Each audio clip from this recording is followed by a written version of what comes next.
Today on Forbes, what the failure of Florida's Amendment 3 means for cannabis legalization.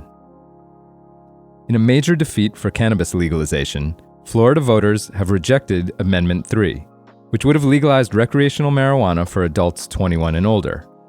The amendment, which failed to get the 60% voter support it needed to pass, could have been the start of a new green wave across the country. The Sunshine State is already home to the country's largest medical marijuana market, $2 billion in annual sales, but it missed the opportunity to become the first red state in the South to launch an adult use market. Florida, which has a population of 20 million people and attracts more than 140 million tourists every year, was expected to swell to a $6 billion cannabis market by 2026 if Amendment 3 passed, according to marijuana sales data firm Headset. Voters will have to wait another 2 years before cannabis can get back on the ballot.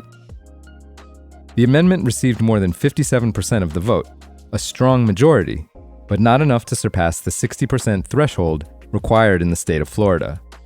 The measure even had the backing of former president and now president-elect Donald Trump. The night's biggest loser is Tallahassee-based Trulieve, which spent $145 million backing Smart and Safe Florida, the organization running the Yes on 3 campaign.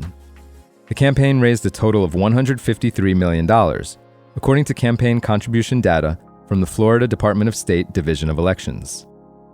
The night's biggest winner is Florida Governor Ron DeSantis, who had declared war on the cannabis ballot measure and spent an estimated $50 million of taxpayer money on radio and television ads to successfully convince enough voters to vote no.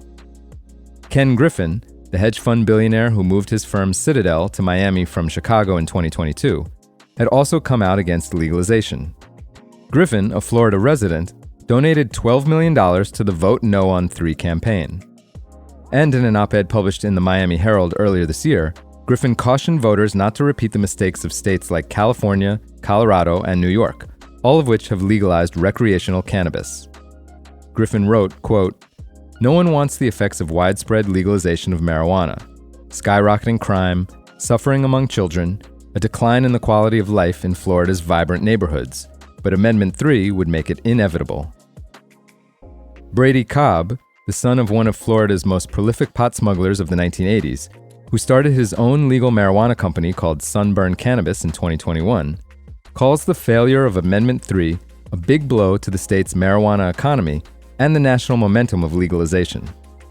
Cobb, whose company generated $30 million in revenue this year from its 13 medical marijuana dispensaries, says, quote, "Politically, it's a bad moment. This is going backwards. This is going to be perceived as very negative by the whole industry." Shanita Penny, the co-executive director of the Coalition for Cannabis Policy, Education, and Regulation, says the failure of Amendment 3 will, quote, "signal a slowdown in the momentum of legalization." She says, quote, "We will continue to see the illicit market control this space." Emily Paxia, the co-founder of San Francisco-based cannabis hedge fund Poseidon, which has invested in many companies with a large presence in the state, says she is not downtrodden. The companies operating in the nation's $30 billion economy spread across 38 states have grown accustomed to roadblocks while operating in an industry that is still federally illegal. She says, quote, "The industry is used to getting knocked down. We will keep standing back up." Despite the defeat of Amendment 3, Paxia believes there is hope on the horizon. A lawsuit filed by legendary litigator David Boies and other attorneys at Boies, Schiller, Flexner is still in play.